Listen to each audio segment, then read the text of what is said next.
এক ধরনের খাবার খেতে খেতে মানুষের আসলে সবসময় রুচি থাকে না, একই খাবার বারবার ভালো লাগে না।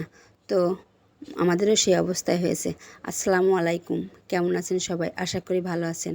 আমিও আল্লাহ তাআলার অশেষ রহমতে অনেক ভালো আছি। তো চলে আসলাম আমার ছোট্ট মিনি ব্লগে। কী করতে সব কথা বলছিলাম সব কিছু বলবো।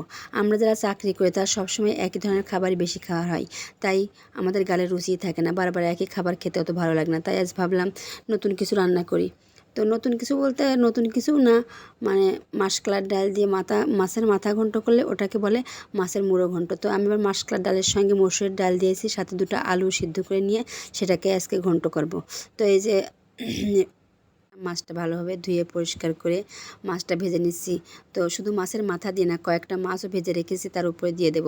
তো মাছটা আমি আগে থেকে সিদ্ধ করে নিলাম আর মাছটা ভেজে রেখে দিয়েছি। এবার রান্না করার জন্য আমি একটা কড়াই বসেছি, কড়াই মাছ ভাজি করেছিলাম, সেই তেল একটু বেশি হয়েছে, তো তেলটা দিয়ে দিলাম। এবার আমি তেল দিয়ে তাতে দিয়ে দেব পেঁয়াজ কুচি, রসুন কুচি এবং কাঁচামরিচ কুচি।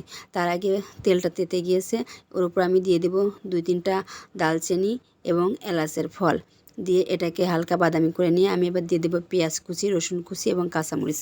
এটাকে দিয়ে ভালোভাবে নাড়াচাড়া করে বাদামি কালার করে নেব। তো এই যে আমার পেঁয়াজগুলো বাদামি কালার হয়ে গেছে, এর মধ্যে আমি হালকা জিরে বাটাও দিয়ে দেব।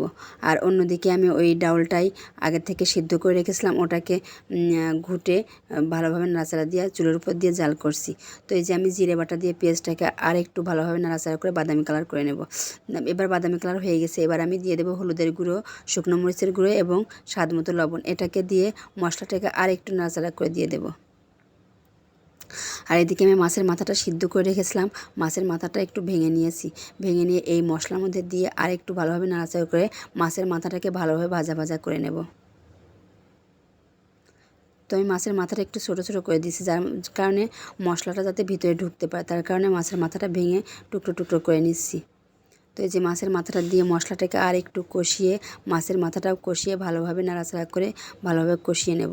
তো এই যে আমার মাছের মাথাটা কষানো হয়ে গেছে, এবার আমি আগে থেকে ঘন্ট করে রাখা ডাউলটা দিয়ে দেব।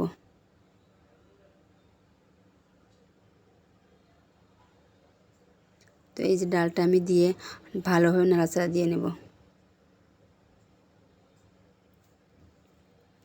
তো ডাউলটা হয়ে গেছে।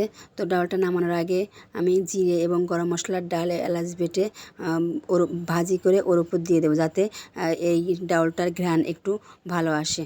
তো এই যে আমি মশলাটা বেটে দিয়ে নাড়াচাড়া করে মশলাটা সব জায়গায় মিশিয়ে দিলাম। তো হঠাৎ করে মিষ্টি খেতে মন করছে, কী মিষ্টি খাবো না ভেবে ভাবলাম যে ফ্রিজে দুধ আছে, একটু সেমাই আছে, সেমাইটা রান্না করি। তো আমি যে সেমাই রান্না করার জন্যই দুধটা বসিয়ে দিয়েছি এবং আর একটা প্যান বসিয়ে তাতে সেমাইটা ভেজে নেব। তো আমার এই যে সেমাইটা ভাজা হয়ে গেছে, আমি সেমাইটা রান্না করে নেব। আজকের রান্না আমার প্রায় শেষের দিকে। আজকের ভিডিও এই পর্যন্ত। সবাই ভালো থাকবেন এবং আমার চ্যানেলটি সাবস্ক্রাইব করবেন। আমার একটা পেজ আছে, পেজটাকে ফলো দিয়ে পাশে থাকবেন। আর সবাই ভালো থাকবেন এবং মন থেকে আমাদের জন্য দোয়া করবেন। আজকের ভিডিও এই পর্যন্তই। আল্লাহ হাফেজ, ভালো থাকবেন সবাই।